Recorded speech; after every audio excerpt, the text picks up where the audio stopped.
Nausher furrows में हालात इंतहाई कशीदा है। पुलिस और जो मुजाहिरीन है वो आमने सामने ये बताया गया है कि कौम परस्त जमातों की जानिब से एहतजाजी मुजाहरा किया जा रहा था पानी के मामले पर, जिस पर पुलिस ने मुजाहिरीन को मुंतशिर करने की कोशिश की है। वहाँ हवाई फायरिंग हुई है और हवाई फायरिंग के बाद जो मुजाहिरीन थे वो सड़कों पर निकल आए।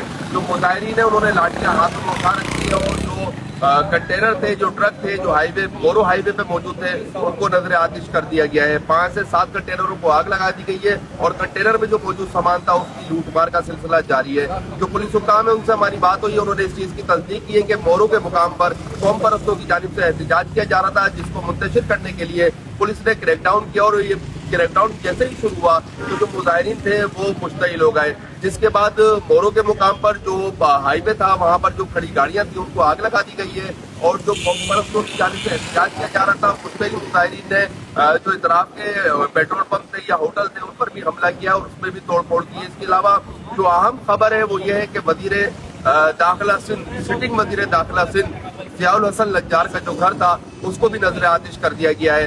मोरो के मुकाम पे उनका घर बताया गया है वजीर दाखिला सिंध जियाउल हसन लज्जार का, जिसको भी जला दिया गया है मुजाहिरीन की जानिब से।